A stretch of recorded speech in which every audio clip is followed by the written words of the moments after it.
Do you have a checklist that you run through before you start your recordings or live streams? Well, if not, it's probably something that you should think about, and so this video is for you.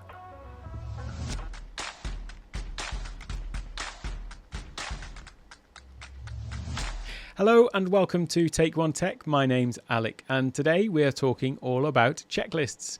And this was a topic that I covered in a much longer tutorial that I did, a 4.5-hour marathon, all about how you can take your Ecamm Live setup from a fresh set install all the way through to building out your overlays, your scenes and things like that, and then finally onto the going live checklist.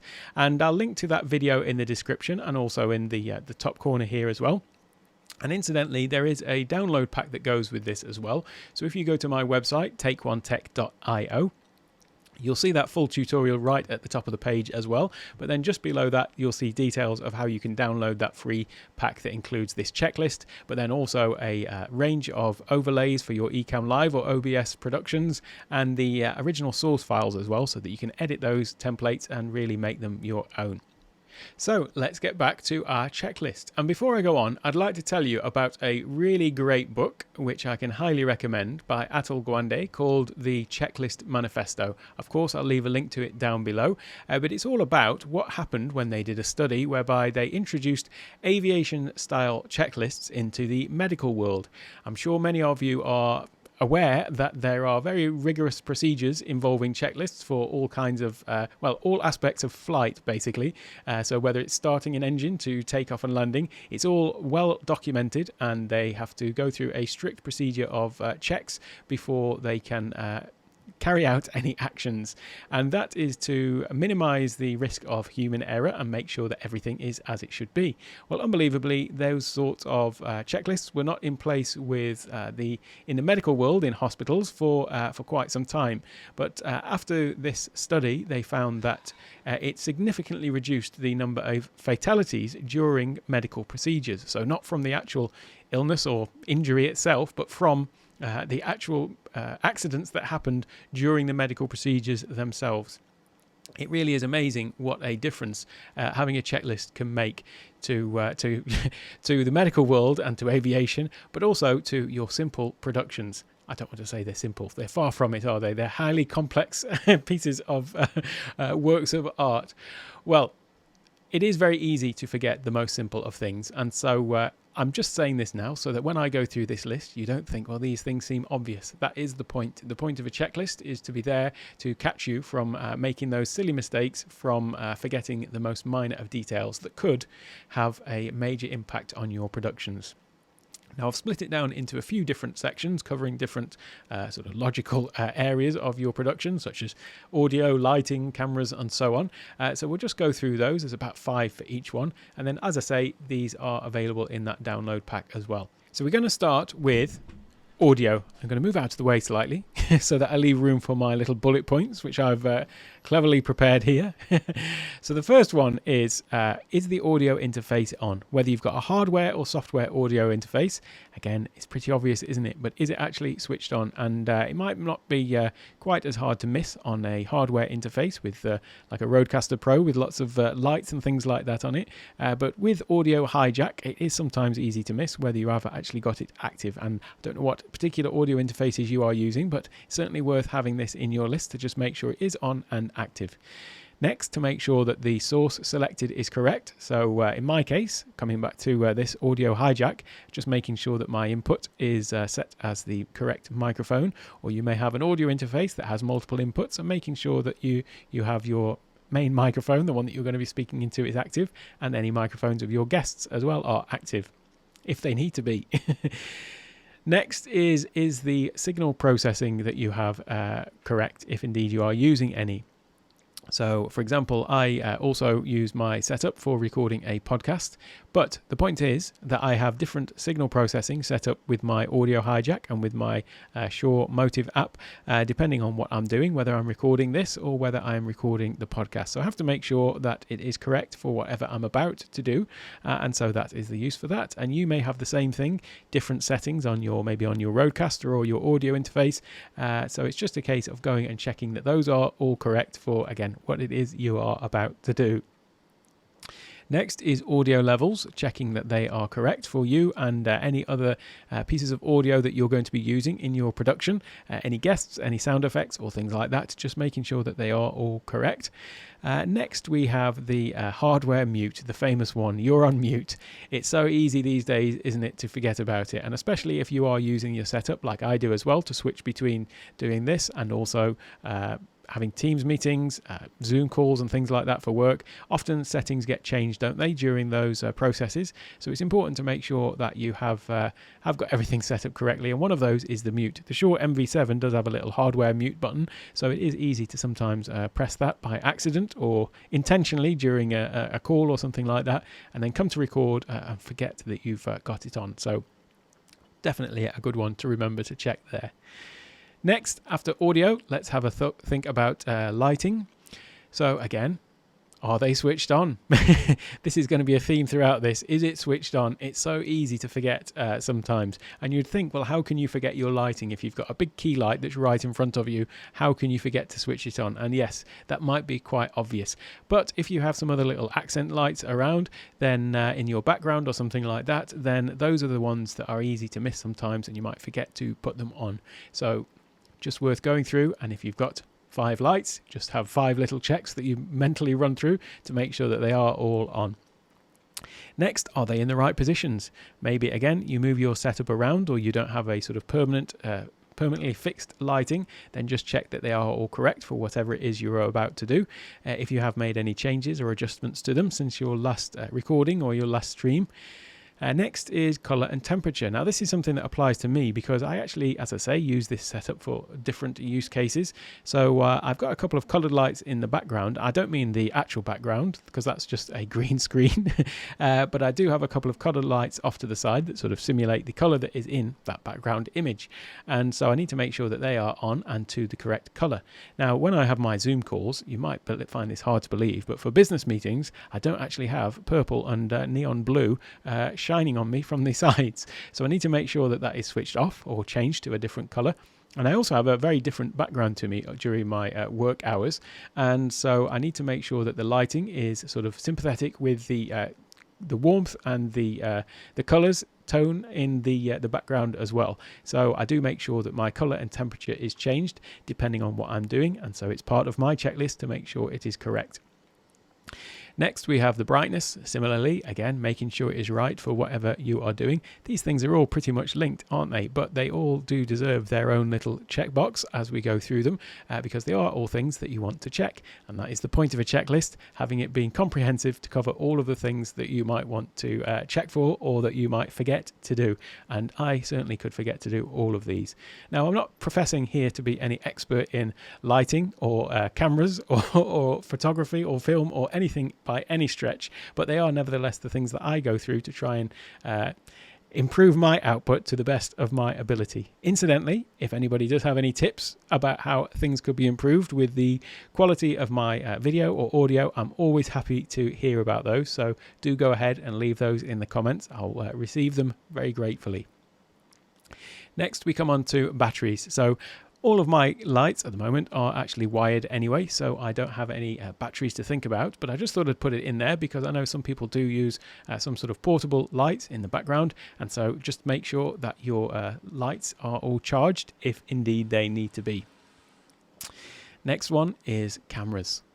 And again, starting with the obvious, is the camera on and connected? Now, if you've only got one camera, then you perhaps don't need to worry about this because obviously you'll see the preview and you'll see whether it's on or not. But if you have got multiple cameras, this is where it's worth checking. It might not be obvious if you've got an overhead camera whether it's actually on or not, and you might only find out when you come to switch over to it. So however many cameras you've got, put them in your checklist and make sure that they are all switched on and set up correctly. Next one is positions. Again, making sure that they are all correctly placed. My overhead camera, for example, is actually on a small boom, and I push it out of the way when I'm not using it, so I don't have it hanging over my head, because most of the time I don't use it. I use an overhead camera very occasionally in my YouTube videos, so I thought, well, I'll just have it so that it's out of the way when I'm not using it. So in my case, I just check that my overhead camera is correctly placed, and yeah, just checking your other camera positions as well. Again, batteries charged, same for the lights, but it deserves an entry in the cameras as well, because if you do have any battery-powered cameras, then I'd urge you to try and get them wired as quickly as possible so that you don't have to worry about batteries. But if you do have any that are reliant on batteries, then just obviously check the charge of the batteries, making sure it can carry you through your whole production. Next is any virtual cameras. So you can have a number of virtual cameras set up in your Ecamm Live, for example, and I've done a video about how you can do that with using a couple of packages, and one of those is NDI HX Capture, so that you can use your mobile phone as a virtual camera, or rather a real camera, but just bringing it into Ecamm Live. And so I'll link to that video up in the top corner and in the bottom as well. So it's just a case of making sure that any of these cameras are all set up correctly, and specifically with the virtual camera, if you were going to be going out to Zoom or something like that, then you would need to make sure that that was on and active in Ecamm Live as well. Next, we'll come on to screen sharing. So if you're going to do any sorts of demonstrations within your productions, then you want to make sure that you have everything fully prepared for those. And so that is what this section is all about. So if you are going to be sharing your desktop, you may want to consider having your desktop clear. Now, you can actually do this in Ecamm Live itself. There is a section where in the preferences, if you go into the preferences and then the screen sharing section, then there is a little check mark you can make to have it show or hide your desktop icons or desktop files and things like that when you are screen sharing. So you may want to check if that is on or off. Next one is screen resolution. So I actually have a large 43-inch 4K monitor, and then I have my MacBook usually set to a very high resolution because I like the icons as small as possible to cram as much information on the screen as possible, and that's just the way I work. But it's not really very practical for screen sharing, because it means if I was to share my screens with you, then you would end up with a very, very tiny little details on there, which might be hard to see. So what I do is I actually toggle my screen resolution before I'm going to go live if I am going to be sharing my screen, and it just makes everything that much more readable. And it's something you might want to consider if you are going to be sharing your screen. I incidentally made a video all about my sort of top 5 menu bar apps for people who are live streaming, and I'll link to that up in the top corner. But in there I explain the app that I use to just easily toggle on and off between different resolutions, and also I've got one there that I use to clear the desktop and various other things. So as I say, I'll link to that in the description. Next, we want to look at any content that we're going to cover in our production and just make sure we've got it sort of queued up. So be that either websites that you're going to talk about, I just open them all up in tabs, and that way you don't have to worry about load time and things like that, but also it's just all there ready, and it just helps with the flow, I think, in any case. So then we come to NDI source. Now, I did a video about this as well, which was all about how you can the different ways that you can do screen sharing in Ecamm Live, because it does there are some built-in ways to do this within Ecamm, but you may also want to consider using NDI. Now, incidentally, I'm bringing these slides in using NDI from a keynote presentation, and so that's how I'm generating these words on the screen, and so that is done with NDI. So you want to make sure that your NDI source, again, I'll link to the video all about how you set this up, but you want to make sure that your NDI source is selected correctly so that you don't have to sort of fumble around trying to get that ready in the middle of your production.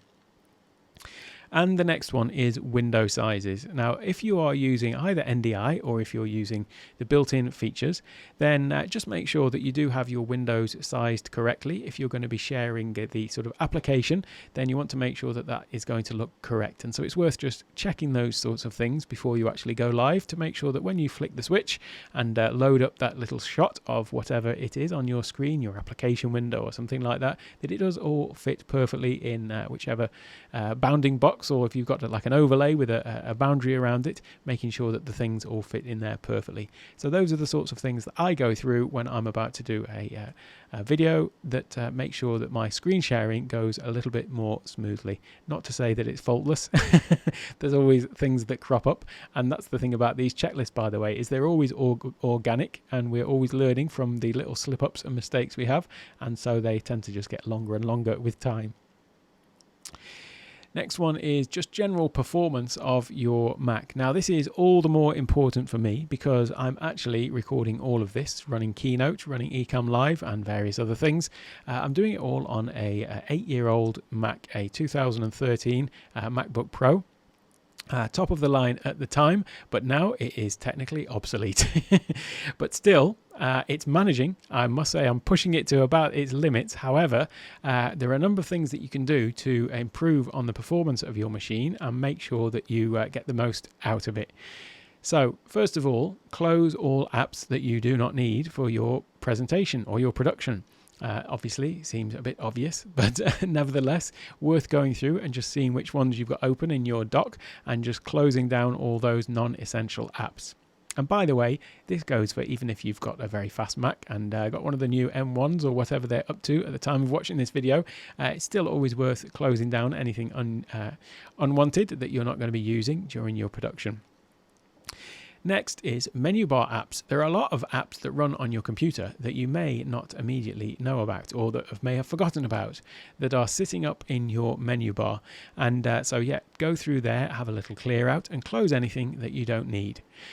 Next is open apps. So we've just closed all the apps that we don't need. Well, if you are going to be demoing any piece of software or anything like that during your production, then go ahead and open those before you start, because what you'll find is some apps when you start them will have quite a heavy processor hit as they start to fire up. So it's always good to get them open in advance so that they can be sitting there idle, ready to use when you need them. Next is network traffic, and this comes back to as well some of these little menu bar apps. You'll be surprised what is up there that suddenly decides it wants to talk to the internet and hog all your bandwidth. I'm talking about things like Dropbox, OneDrive, Adobe Creative Cloud, all of these sorts of things, iCloud for that matter. Make sure that these things are all switched off or at least inactive. And a great little app you can use to do that is an app called Trip Mode, and that is one that I covered in that video that I mentioned earlier, the 5 menu bar apps to help you with your productions, because this one you can use to sort of limit your network traffic, and it will only allow certain apps. So I have it allow things like Ecamm Live, and then obviously if I'm going to be demoing something in Safari or a browser or something like that, then I'll grant access to only those apps. Next is preload scenes. Now in Ecamm Live, if you have got scenes that have video and things like that, or video overlays, then what Ecamm Live seems to do, I'm not the developer, but I'm just assuming here, because it does seem to be this way, is if you have got something that's playing video, it actually has to access that and almost sort of buffer it, if you like, from wherever it is located on your hard drive. And so I've noticed if the first time that you actually activate a scene, it might not be such an issue with the newer Macs, but with an old an old machine like mine, when I first click on the scene, sometimes it takes a millisecond or two for it to actually start to play and misses the first couple of frames of the video, be it an overlay or a background video or something like that. So what I find is just going through and actually cycle through all the scenes that you have, and it almost seems like it's preloading any content that it has in those. And certainly from my point of view, it does make a difference. And so if you're on an old Mac especially, I would definitely give this a go. It might help things to run a little bit more smoothly. Next, as we're on Ecamm Live, then let's go through all the things that I tend to do in Ecamm Live itself. And cycle through those scenes, which I've just mentioned for the performance, but also just go through and actually check all of your scenes are correct. Make sure that all your overlays are correct and they're all properly aligned, and hopefully you'll all have learnt about having your scenes locked, and I mentioned that in one of my other videos as well. But always lock the scenes once you've finished creating them, and then also lock those overlays in place as well, using the little padlock icon next to them, and then that way it's harder to actually accidentally move them out of place or whatever. But yeah, just go through. Sometimes when I'm doing little demos on my videos, I unlock them and move things around to give a demonstration, and then move on to the next part of the demonstration, and it'd be easy to forget to put them all back. But fortunately, I go through every one of my overlays in advance normally, and make sure that everything is correct and as it should be. Next, we have the audio settings. So we've already done all of the audio coming into your computer by looking at your microphone settings, your audio interface and things like that. But don't forget, there are also audio settings within Ecamm Live itself. So make sure you haven't accidentally toggled off the microphone within Ecamm itself. And the reason why this one is actually in my checklist is because before it was in my checklist, one day I forgot to do it. I had toggled my microphone off and I went away recording. I could still hear the monitor in my ear because I have it plugged directly into my microphone, and I recorded a 20-minute video and got to the end and realized it was on mute. So do check your audio in every place, including in Ecamm Live itself, and just check those levels are correct. The next one is Stream Deck. If you do use Stream Deck or whatever switcher you use, if you have got an external device, is just make sure that those things are all working properly as well. So as well as looking through the scenes in Ecamm Live, maybe just go and cycle through them all on the Stream Deck or whatever device you use as well, just to check that that is all working correctly as well. And finally, the destination. So in Ecamm Live, you have the option to either go live to a live stream, and you can select which destination you want to go to, be it YouTube or through Restream.io to multiple platforms or whatever. Just make sure that that is selected correctly. And if you have got a sort of scheduled event, make sure you've actually selected the correct scheduled event as well. And also, if you're not going live, you may want to just actually record it. So you need to select record for that as well, rather than thinking you're recording and then realize partway through you've actually just been broadcasting live to YouTube. So again, it sounds an easy mistake to make, or it sounds like a logical thing to do, but it is an easy mistake to make. Next, we come on to the NonTech, and yeah, with this one, it's a case of the simple things. First of all, tell your family or anyone else you happen to live with that you are going to be recording, so not to disturb you until you have finished.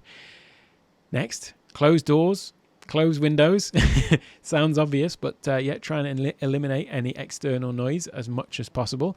And the next one is turn off those notifications, because that's another way you can get disturbed. Obviously, you might want to leave on VIPs for people to get through in emergencies, but apart from that, minimize the interruptions that you can get by turning off notifications, and also so that you don't get your phone ringing and things like that as you're going through your production. Finally, for me, because I do these things non-stop, and sometimes, as I mentioned, a 4.5-hour video non-stop, make sure you've got some water or something to drink with you as well.